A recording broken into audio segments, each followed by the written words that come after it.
Tahap perencanaan, berkoordinasi dengan kepala sekolah, berkoordinasi dengan teman sejawat, Baiklah, untuk hari menyusun ini, keyakinan kelas atau dengan hari siswa. baru kita akan membuat keyakinan kelas. Keyakinan kelas itu merupakan budaya positif di lingkungan sekolah supaya selama 1 tahun ke depan.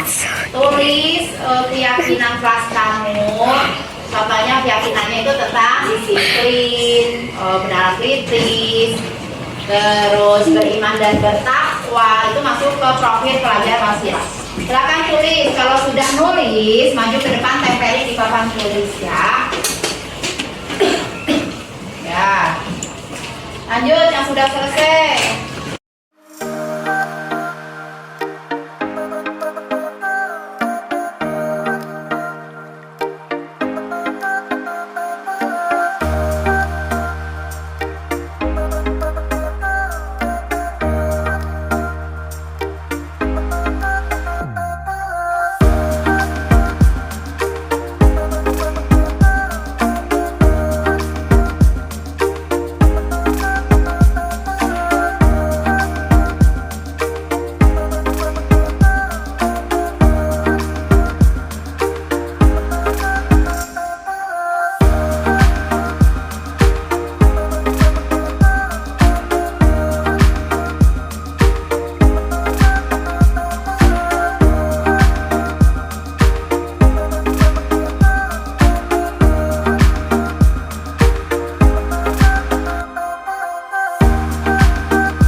Sekolah memakai baju seragam masuk kemana? Disiplin. Ya. Berdoa sebelum belajar? Beriman dan bertakwa. Terus memakai sepatu hitam? Disiplin. Jangan kesiangan. Disiplin. Membuang sampah pada tempatnya? Disiplin. Harus tertib. Disiplin. Berbagi makanan? Saling menyayangi. Menyayangi. Terus mendengarkan penjelasan guru? Disiplin. Datang tepat waktu? Disiplin. Berdiskusi dengan baik? Berkolaborasi. Membaca Asmaul Husna? Takwa. Tidak membeda-bedakan agama? Saling menyayangi dan menghormati. Mengerjakan tugas? Jujur? Jujur? Maksudnya? Jujur? Jujur. Beriman dan bertakwa. Memakai baju sesuai hari? Ibu boleh berpendapat? Mengeluarkan pendapat?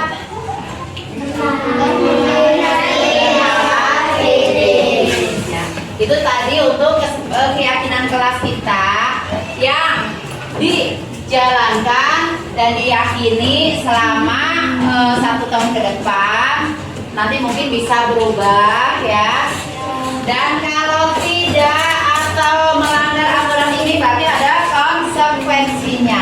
Supaya keyakinan kelas kita sah, kita cap jempol ya, dicap biar sah. Siap? Di siapa dulu? Ibu dulu? Ya. Kau yang mau ini ke depan.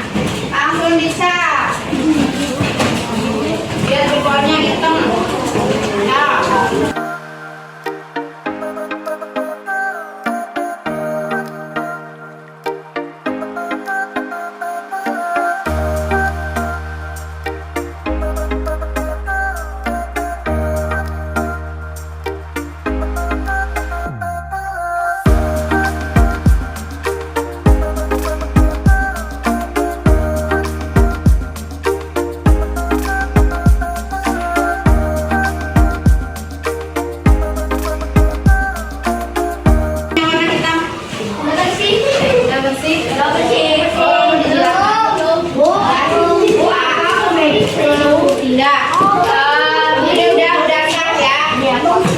Diseminasi budaya positif di sekolah.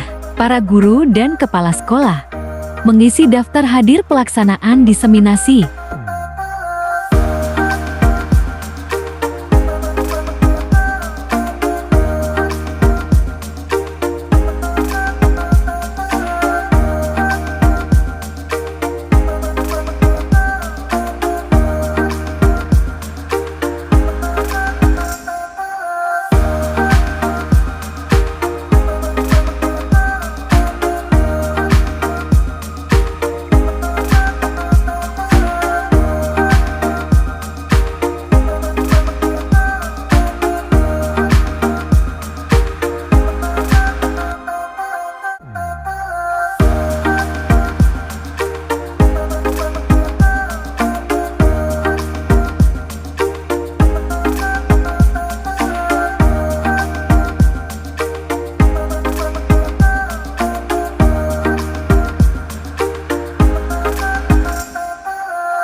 Pembukaan acara diseminasi budaya positif.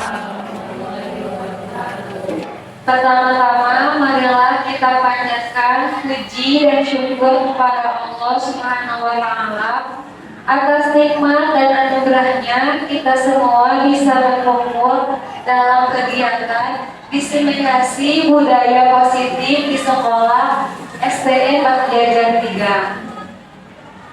Terima kasih kepada Bapak Ibu Guru yang sudah meluangkan waktunya dan hadir dalam kegiatan ini. Izinkan saya untuk membacakan susunan acaranya. Yang pertama, pembukaan. Yang kedua, menyanyikan lagu Indonesia Raya. Yang ketiga, sambutan kepala sekolah. Yang keempat, diseminasi budaya positif di sekolah. Yang kelima, penutup. Untuk mempersingkat waktu, marilah kita buka acara ini dengan membaca basmalah bersama-sama. Bismillahirrahmanirrahim. Acara yang kedua, menyanyikan lagu wajib Indonesia Raya yang akan dipimpin oleh Muslim. Hadirin dimohon untuk berdiri. Hiduplah tanahku, hiduplah negeriku, bangsaku, rakyatku semua.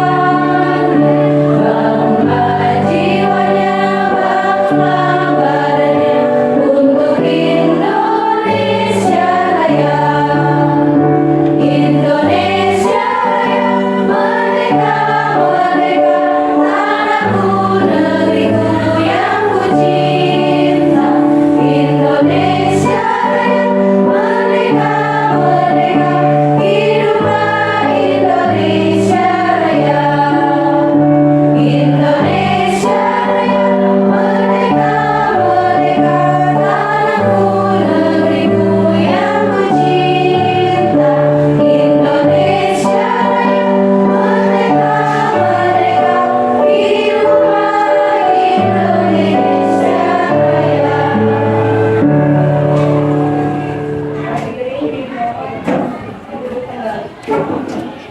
Acara yang ketiga disampaikan oleh kepala sekolah.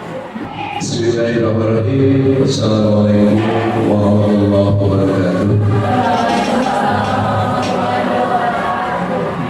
Puji serta syukur marilah kita panjatkan kehadiran Allah Subhanahu wa Ta'ala bahwa pada hari ini berkenaan dengan kegiatan diseminasi budaya positif, terutama penugasan bagi Ibu Sulis sebagai CJP, dan alhamdulillah dapat diselenggarakan.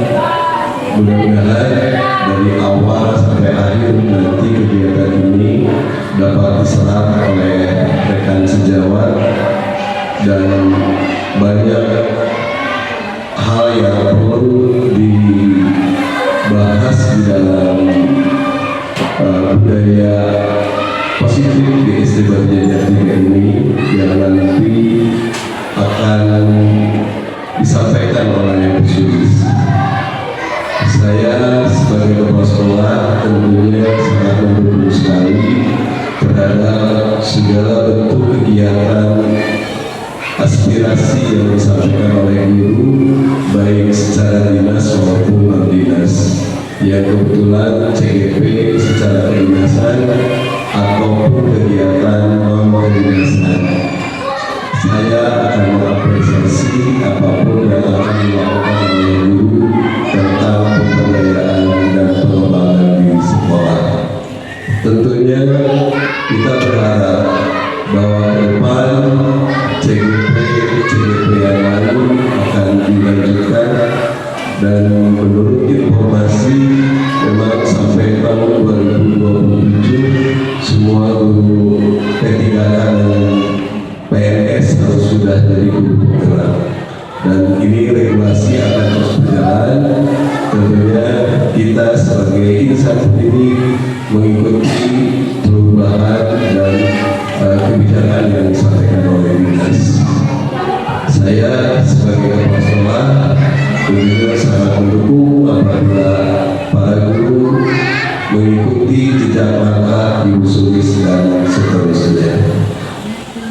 Demikian mungkin sambutan singkat ini, dan saya berharap Ibu Bapak Guru dapat mengikuti kegiatan ini sampai tuntas.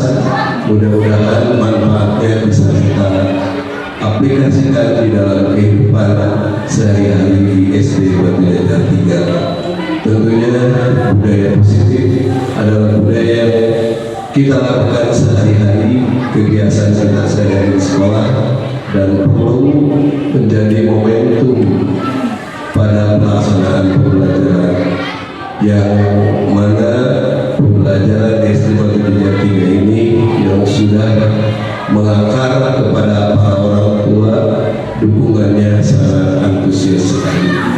Yang tentunya saya berharap kerjasama pihak sekolah dengan para orang tua murid perlu ditingkatkan. Demikian sambutan ini, kami harap Ibu Bapak senantiasa bisa bereksplorasi. Terima kasih. Assalamualaikum warahmatullahi wabarakatuh. Terima kasih atas sambutannya kepada Bapak Kepala Sekolah. Yang selanjutnya, acara yang keempat, diseminasi budaya positif di sekolah oleh yang akan dibawakan oleh CGP. Kepadanya dipersilakan.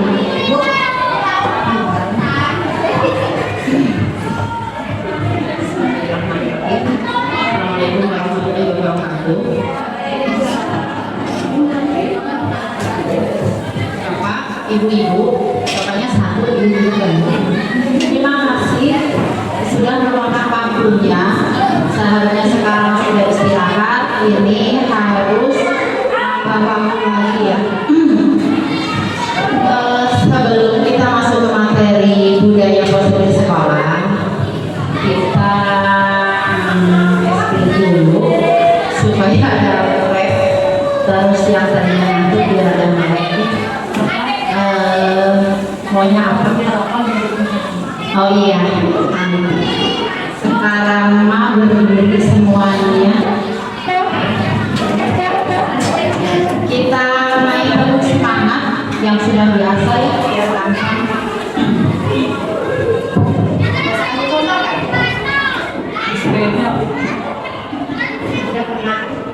Yang tetap semangat.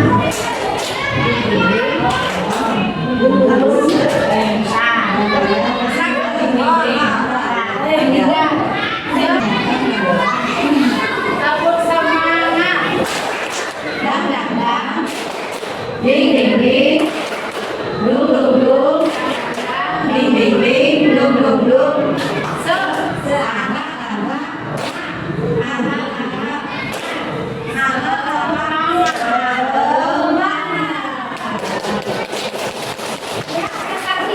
Siap? Tepuk semangat.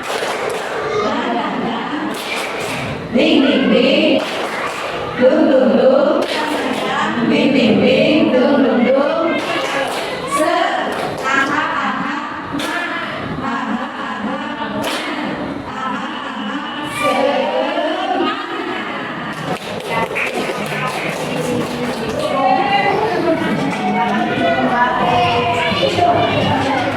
Terakhir rada-rada melek, cuma maaf tidak ada kopi. Cuma ada itu. Baiklah ibu, ini merupakan tugas dari guru penggerak. Saya sendiri jalani sudah dari bulan Juni ya. Sudah dapat 1 modul, tapi ada 4 submodul ya. Di titik 1.1, 1.2, 1.3, sekarang 1.4 yang ada budaya positif di sekolah. Nah, budaya positif sekolah itu apa sih? Ya. Budaya positif sekolah itu adalah kebiasaan-kebiasaan dilakukan di sekolah dan sudah berlangsung dalam jangka waktu yang lama, mulai dari hal yang kecil dan sederhana dilakukan secara konsisten dan berkelanjutan dengan harapan dapat menjadi karakter yang baik bagi seluruh warga sekolah. Ya, itu tadi budaya positif sekolah.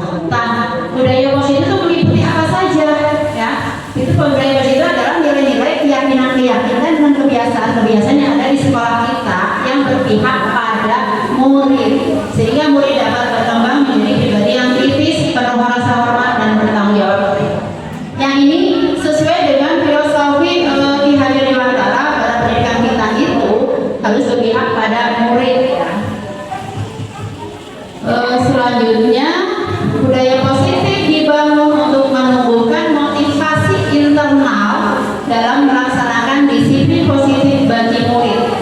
Guru yang berkomitmen, guru yang berkompeten harus mampu mewujudkan budaya positif di sekolah. Membangun budaya positif tidak bisa dilakukan sendiri, butuh kolaborasi dari semua stakeholder pendidikan di sekolah. Budaya positif dapat dijalankan dengan menerapkan konsep-konsep kritis seperti disiplin positif, memahami motivasi perilaku manusia berkaitan dengan hukuman dan penghargaan, 5 posisi kontrol, keyakinan kelas, dan penerapan segitiga restitusi. Itu yang harus kita budayakan ini ya. Ini yang sudah biasanya terlanjur di sekolah tanpa kita sadari sebenarnya.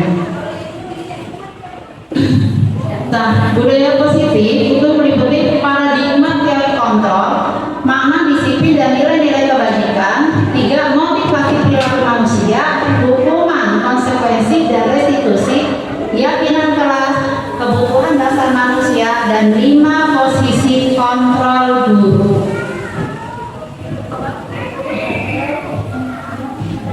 Perubahan paradigma teori kontrol di sini dari situ guru mengontrol murid ya.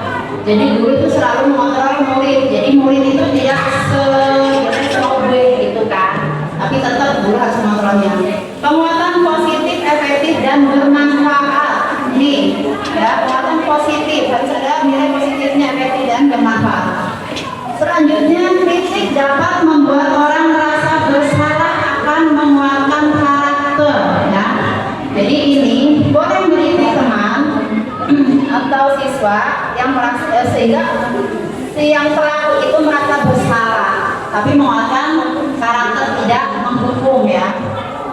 Terus orang merasa memiliki hak untuk memaksa, yang ini perubahan paradigma teori kontrol. Tanpa kita sadari biasanya kita itu memaksa. Perubahan paradigma teori kontrol itu dari stimulus dan stimulus respon dan teori kontrol. Di sini ini udah umum ya, responnya umum terjadi. Di sini ada realitas atau tujuan kita sama. Semua orang melihat jalan sama. Kita mencoba mengubah orang agar berpandangan sama dengan kita. Perilaku buruk dilihat sebagai suatu kesalahan. Orang akan biasa mengontrol saya bisa mengontrol orang lain. Model berpikir menangkap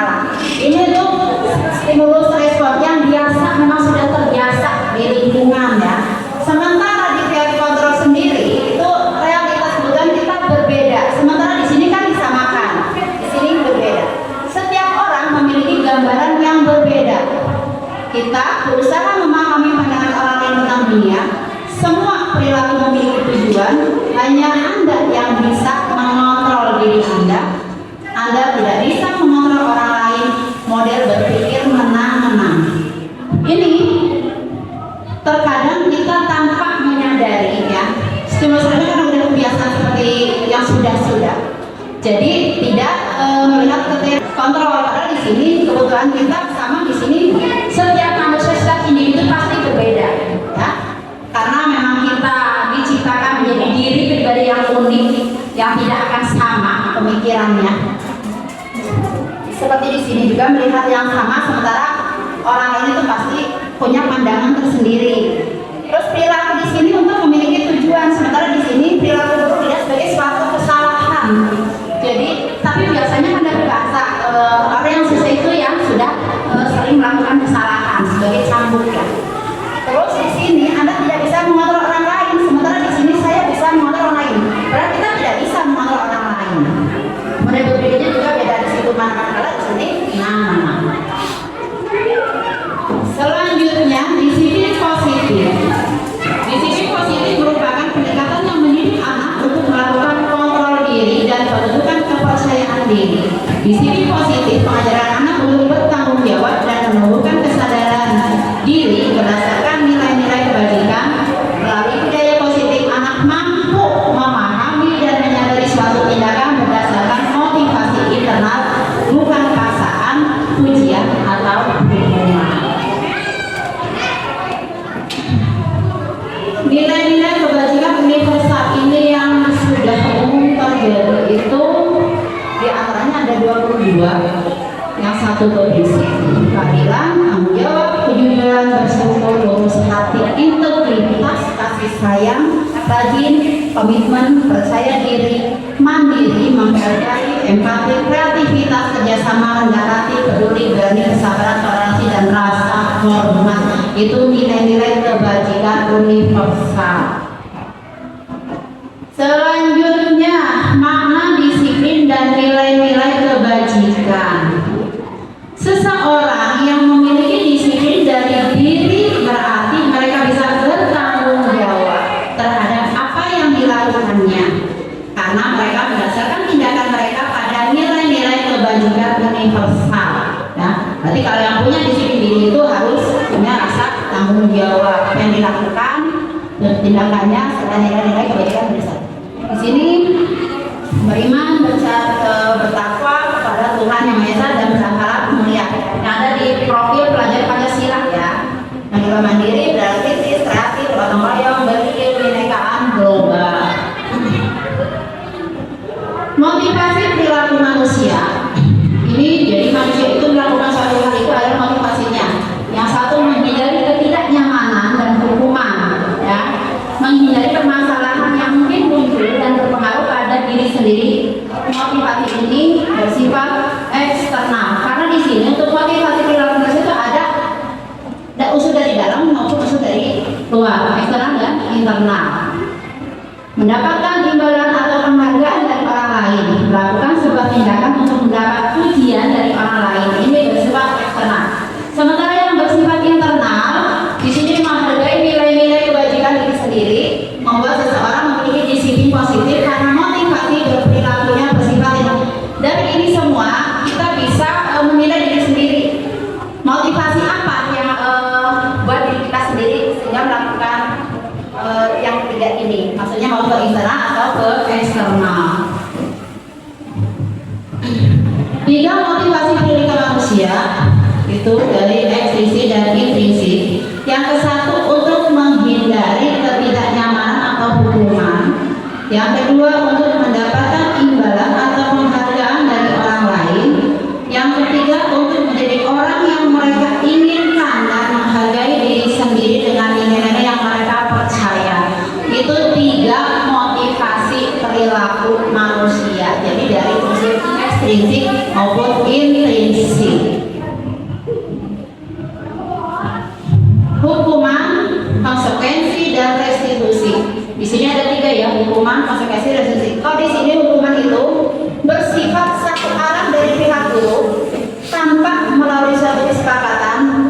Hukuman yang diberikan biasa berupa fisik atau psikis. Sementara untuk konsekuensi sudah disepakati murid. Murid tidak nyaman untuk jangka waktu pendek berdasarkan suatu data yang umumnya dapat diukur. Dan untuk restitusi bukan untuk mencari kesalahan, tapi belajar dari kesalahan, memperbaiki hubungan,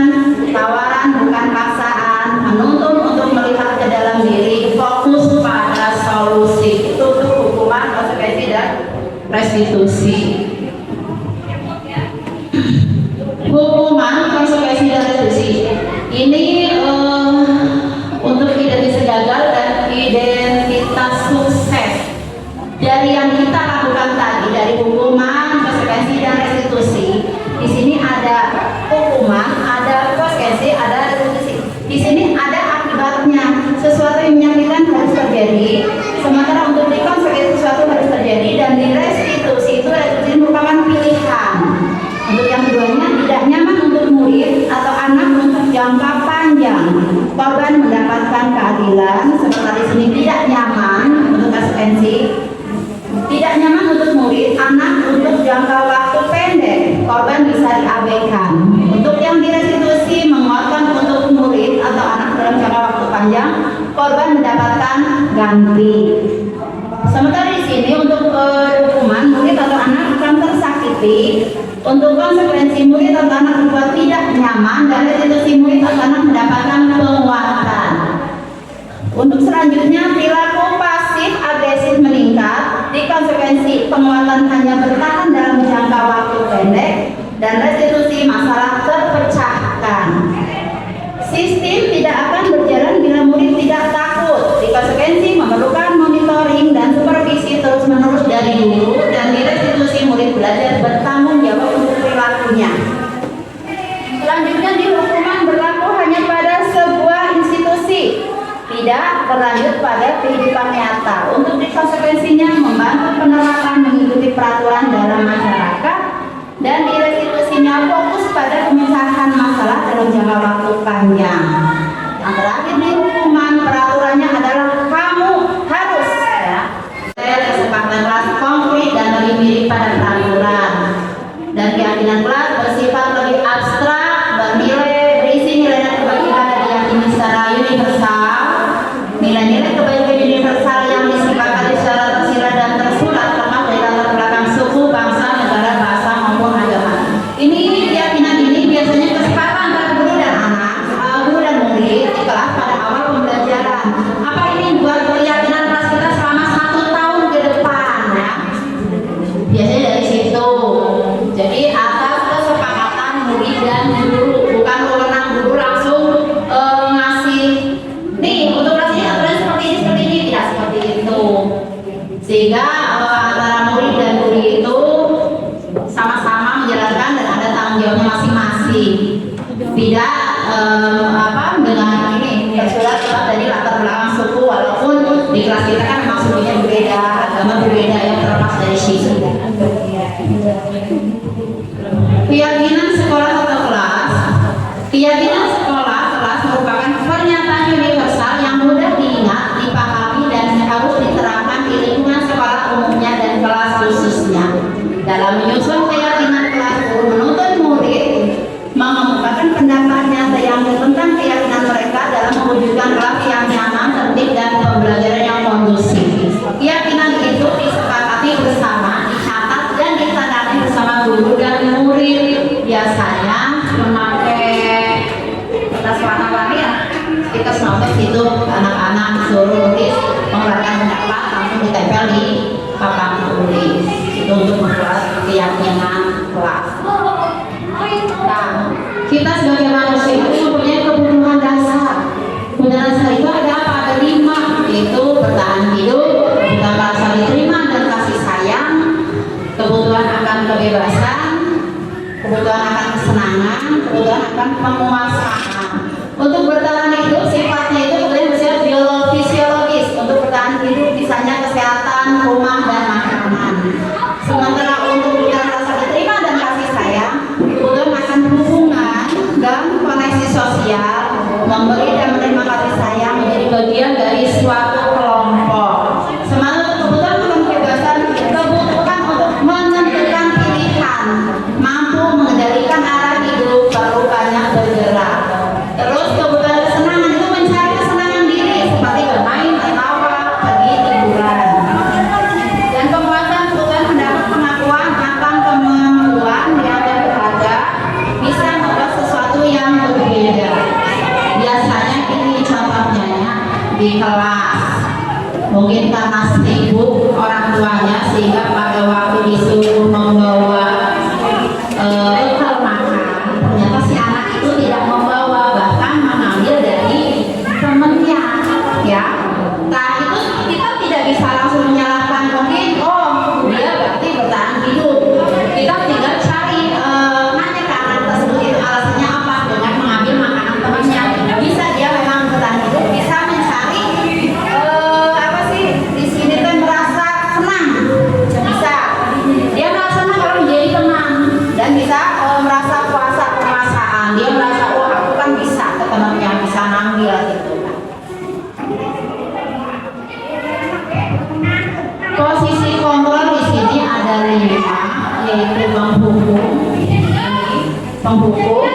pembuat merasa bersalah, teman, pemantau, manajer. Posisi manajer adalah posisi yang paling ideal di mana guru menuntun murid untuk menyadari tindakan dan mempertanggungjawabkannya serta mendukung murid menemukan solusi dari permasalahannya. Murid mampu menjadi manajer bagi dirinya sendiri sehingga tercipta identitas positif pada murid. Itu posisi kontrol ya. Jadi yang terbaik untuk bisa sebagai pendidik itu posisi manajer, tapi tanpa kita sadari karena sebelum mengenal ini, sebelum mengenal posisi, saya pernah melakukan seperti ini. Nah, tanpa kita sadari loh ya. Kita pernah melakukan sebagai penghukum, sebagai pembuat merasa bersalah, sebagai teman, sebagai pemantau, sebagai manajer. Itu untuk idealnya tuh manajer, tapi saya sendiri pernah melakukan menjadi penghukum. Jadi si anak tadi begitu datang langsung dihukum gitu kan, tanpa menanyakan alasan sebab akibatnya. Itu posisi kontrol. 5 posisi kontrol dulu, karena tadi untuk yang ini ya, yang paling bagus itu yang sebagai manajer. Di sini penghukum. Seorang penghukum bisa menggunakan hukuman fisik maupun verbal.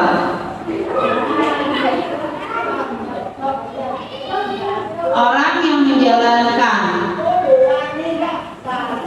posisi penghukum senantiasa mengatakan bahwa sekolah memerlukan sistem atau alat yang dapat lebih menekan murid-murid lebih dalam lagi. Guru-guru yang menerapkan posisi penghukum akan berkata, patuhi aturan saya atau awas. Nah, terus kamu selalu saja salah, selalu pasti selalu yang terakhir selesai. Guru seperti ini senantiasa percaya hanya ada satu cara agar pembelajaran bisa berhasil, yaitu cara dia ya. Jadi dia yang datang sebagai penghukum gitu. Untuk yang kedua, membuat merasa bersalah. Pada posisi ini biasanya guru akan bersuara lebih lembut. Akan tetapi membuat rasa bersalah akan menggunakan keheningan yang membuat orang lain merasa tidak nyaman, bersalah atau rendah diri. Kata-kata yang keluar dengan lembut akan seperti, ibu sangat kecewa sekali dengan kamu. Terus, berapa kali bapak harus memberitahu kamu ya? Gimana coba kalau orang tua kamu tahu kamu berbuat begini? Di posisi ini murid akan memiliki penilaian diri yang buruk tentang diri mereka. Murid merasa tidak berharga dan telah mengecewakan orang-orang disayanginya. Di sini akan merasa bersalah. Sebagai teman, guru pada posisi ini tidak akan menyakiti murid, namun akan tetap berupaya mengontrol murid melalui persuasi.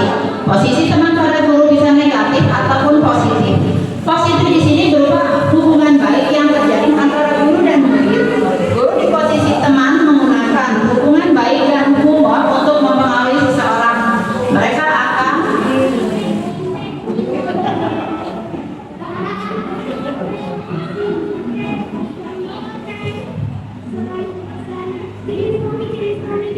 berkata, ayo bantulah dari bapak ya. Ini sebagai teman ya. Ayo jangan tidak bantuan bapak selama ini. Ya sudah, kali ini tidak apa-apa. Nanti ibu bantu bereskan. Hal negatif dari posisi teman adalah bila suatu saat guru tersebut tidak membantu, maka murid akan kecewa dan berkata, saya pikir bapak, ibu teman saya. Murid merasa dikecewakan ya, dan tidak mau lagi berusaha. Hal yang mungkin timbul adalah murid hanya akan berpindah untuk guru tertentu dan tidak untuk guru lainnya. Murid akan bergantung pada guru tersebut ya. Itu posisi guru sebagai teman. Selanjutnya sebagai pemantau. Memantau berarti mengawasi. Pada saat kita mengawasi, kita bertanggung jawab atas perilaku orang-orang yang kita awasi. Posisi pemantau berdasarkan pada peraturan-peraturan dan konsekuensi. Dengan menggunakan sanksi konsekuensi, kita dapat memisahkan hubungan pribadi kita dengan murid ya. Sebagai seseorang yang menjalankan posisi pemantau, pertanyaan ditanya seorang perantau biasanya seperti, peraturannya apa? Apa yang telah kamu lakukan? Sanksi atau konsekuensinya apa? Seorang pemantau sangat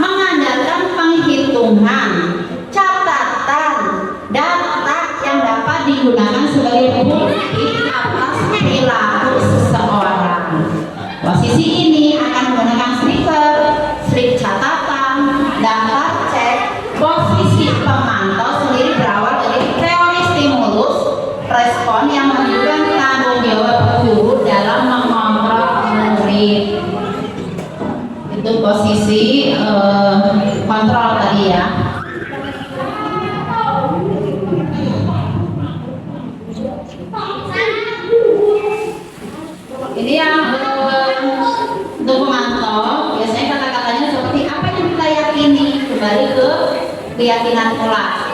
Apa kamu meyakininya? Jika kamu meyakininya, apakah kamu bersedia memperbaikinya? Jika kamu memperbaiki hal ini menunjukkan apa tentang dirimu? Apa rencana kamu untuk memperbaiki hal ini? Ini untuk kata-kata di yang terakhir manajer itu ya. Tugas seorang manajer itu bukan untuk mengatur perilaku seseorang.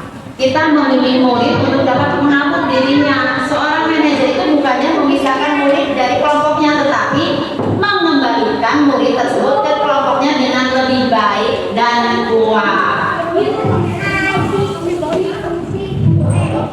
Di sini kita juga mempelajari tentang segitiga restitusi untuk memecahkan suatu masalah ya. Dan ini udah dipraktekkan kemarin di sekolah. Bapak anak pas beneran ada pas upacara hari Senin. Bu Epa Pak, murid kelas 4 yang kesiangan. Kalau jadi kasus gitu kan. Nah akhirnya buatlah seperti ini restitusi, yaitu menstabilkan identitas. Nah di sini setiap orang pasti pernah melakukan kesalahan. Jadi si anaknya bukan langsung dikepuk, tapi ditanya dulu, kamu bukan satu-satunya yang pernah melakukan ini. Yang dilakukan kedua itu validasi tindakan yang salah. Dengan kata-kata kamu tentu punya alasan mengapa melakukan ini. Jadi tanyakan dulu alasannya. Terus adakah cara yang lebih efektif untuk mendapatkan apa yang kamu butuhkan? Selanjutnya untuk yang ini, untuk mengungkap masalah itu dengan menanyakan keyakinan yang sudah dari awal udah kita buat ya, di awal pembelajaran itu keyakinan atas apa yang kita sepakati dan kamu ingin menjadi orang yang seperti apa. Kemarin kejadiannya memang pas kebetulan kelihatan misalnya anak sudah datang telat saat acara, pakai video ya. Begitu ditanya, kita tidak membuat si anak langsung atau merasa dipojokkan ya, tapi ditanyakan sebab akibatnya kenapa. Ternyata si anak main HP sampai malam, begitu bangun kesiangan ya. Tapi ya udah, main HP tidak boleh, dibolehkan asal sama tidak mengganggu jam waktu belajar sama jam istirahat tidur. Di situ juga ditanyakan keyakinan kelas itu kira-kira datang terang itu sesuai tidak dengan keyakinan kelas kita. Ternyata si anak tersebut menjawabnya tidak, dan disebutkan keyakinan kelas itu seperti apa saja yang terjadi untuk memperbaikinya supaya tidak datang terlambat lagi. Nah, alhamdulillah sih sampai saat ini Senin kemarin juga tidak terlambat ya, untuk segitiga restitusi. Nah, ini kan untuk materi sudah selesai. Ada kayaknya pemesanan kasus nih dari ibu-ibu yang cantik. Bapaknya satu sih. Isi punya masalah mungkin ya, karena ibu memang belum masalah. Tapi masalah itu bukan untuk direnungnya, tetapi harus mencari solusinya. Silakan siapa yang punya masalah. Kayaknya Bu Nurul deh yang udah melihat dari tadi masalahnya apa. Hasil ini Praktik kegiatan segitiga restitusi. seorang murid kelas 8 SMP. Suatu jam sebelum istirahat itu si Ali melihat Amira sedang memperhatikan hasil ujian ulangan yang didapatkannya. Terus temannya menghampiri Amira dan bertanya berapa nilai yang didapatkannya. Amira menjawab mendapatkan hasil 60. Seketika Anda merasa senang dengan nilai yang 90 yang Anda dapatkan. Rasa senang itu Anda keluarkan dengan ucapan, "Ye, nilai itu untuk hasilnya ya yang tadi itu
Sebenarnya tahu sih Bu, kayaknya saat aku bilang nilai aku 90. Oh gitu.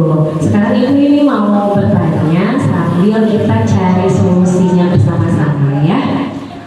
Ali pasti punya alasan kan kenapa Ali bisa membuat Amira menangis. Kalau misalnya Ibu mau tahu ceritanya, boleh? Alasannya kenapa? Ya Bu, jadi tadi itu aku nanya ke Amira nilai ulangan dia itu berapa, dia jawab 60. Nah sedangkan aku nilainya 90. Jadi aku itu merasa hebat, aku merasa bangga karena nilai aku lebih besar dari Amira. Nah ini bagus ya Ibu dengar, Ali nilainya 90, berarti sudah ada kemajuan. Tapi tidak dengan Amira, berbangga diri boleh, tapi kita juga jangan sampai merendahkan orang lain. Coba waktu awal-awal kita masuk ke kelas, kita kan sudah membuat keyakinan kelas ya. Coba yang Ali ingat keyakinan kelas kita apa aja? Ada 4 ya Bu ya. Yang ke-1, setiap anggota kelas perlu belajar. Yang kedua, setiap anggota kelas perlu merasa senang.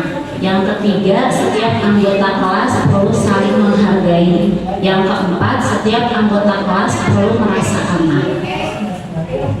Berarti Ali juga sudah meyakini keyakinan kelas itu atau belum? Kalau sudah, sekarang Ibu tanya seperti ini, apakah semuanya Ali sudah lakukan dengan baik keyakinan kelasnya? Kayaknya belum Bu. Kalau misalnya belum, poin mana yang menurut Ali belum meyakini kelasnya dan belum melakukannya? Karena tadi aku buat Amira nangis, jadi aku belum menghargai nilai Amira. Nah iya betul, karena sesuai dengan keyakinan kelas yang sudah kita buat, sudah kita sepakati, berarti tadi Ali melupakan poin ketiga, yaitu bahwa setiap anggota kelas perlu saling menghargai dalam hal apapun itu, termasuk dalam proses belajar dan hasil belajar kita. Nah berarti selanjutnya tindakan yang harus Ali lakukan seperti apa? Aku akan minta maaf Bu ke Amira biar Amiranya nggak sakit hati. Tapi Ali merasa marah tidak ketika sedang bercerita dengan Ibu saat ini? Enggak Bu, nggak marah. Nah iya, kalau gitu berarti tinggal meminta maaf dan perbaikan supaya kita bisa memperbaikinya di masa yang akan datang untuk lebih saling menghargai lagi ya. Ya terima kasih Bu.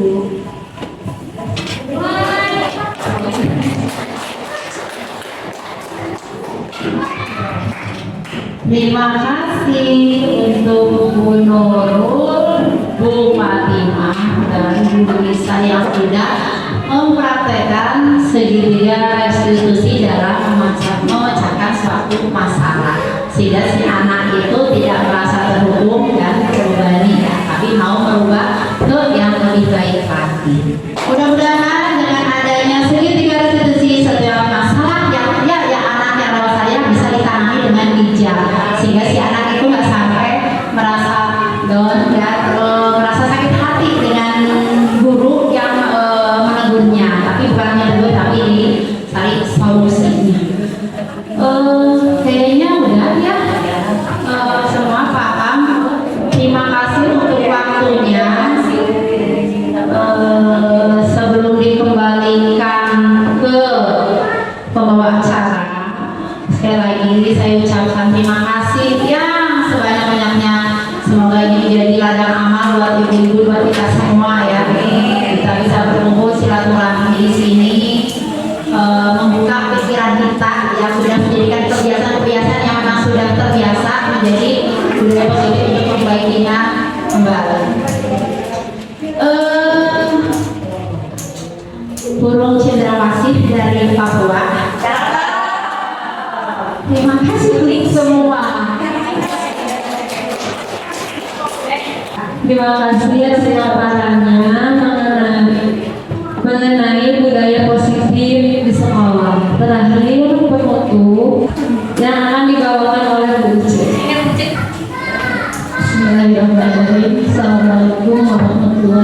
wabarakatuh. Alhamdulillah acara diseminasi budaya positif di sekolah sudah selesai dilaksanakan. Mari kita berdoa sejenak ya. Alhamdulillah minasyaitonir bismillahirrahmanirrahim. Hamdan sakin, hamdan naim, hamdan berfiwaki, wa yukafi wa yubidah. Ya Rabbana lakal hamdu kama yanbaghi li jalali wa sultani. Allahumma sholli ala sayyidina Muhammad wa ala ali sayyidina Muhammad. Rabbana atina fid dunya hasanah wa fil akhirati hasanah wa qina adzabannar. Subhana rabbika rabbil izzati amma yasifun wa salamun alal mursalin walhamdulillahi rabbil alamin. Al-Fatihah. Demikianlah rangkaian acara diseminasi budaya positif di sekolah pada hari ini. Terima kasih kepada semua pihak yang telah berpartisipasi dan kontribusi dalam acara ini. Saya mohon maaf apabila ada kesalahan, kekurangan selama acara berlangsung. Semoga acara ini bermanfaat bagi kita semua. Terima kasih. Kita tutup dengan membaca hamdalah bersama-sama. Saya mohon undur diri. Assalamualaikum warahmatullahi wabarakatuh. Kegiatan segitiga restitusi dengan siswa.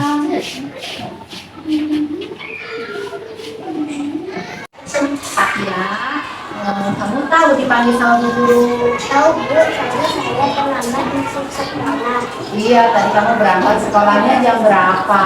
Jam 7 lebih. Kira-kira kamu berangkat jam 7 apakah sudah datang tepat waktu? Tidak Bu, maaf. Saya datang terlambat. Iya. Setiap murid itu pasti punya kesalahan ya, sama guru juga sama punya kesalahan. Tapi di sini kita belajar bersama-sama supaya kesalahan itu tidak terulang. Apakah kamu tidak ingin mengulangi lagi? Tidak Bu. Ya, pasti kamu memiliki alasan kenapa kamu tadi datang terlambat. Saya tidur kemalaman dan Ya, jadi kamu bangunnya kesiangan ya. Guru tidak melarang kamu main HP ya, tapi kamu harus ingat untuk jam belajar, jam istirahat supaya bangunnya juga tidak kesiangan. Terus apa kamu bersedia untuk memperbaikinya? Alhamdulillah kalau sekarang kamu mau bersedia untuk memperbaikinya. Apakah tadi kamu datang terlambat merupakan keyakinan kelas kita? ya Bu, saya sekarang terlalu melambat keyakinan Kamu ingat untuk keyakinan kelas kita itu apa saja? yang tak tepat waktu, mendapat kebersihan dan tidak boleh makan sekolah. Yang itu adalah keyakinan kelas kita ya. Terus kira-kira langkah apa yang kamu mau lakukan supaya tidak datang terlambat? Ya. Bagus ya, kamu sudah mau berusaha supaya nantinya tidak terlambat lagi. Ibu doakan semoga kalian menjadi sukses, selalu menaati peraturan ya. Sekarang kamu boleh istirahat sama teman-temannya.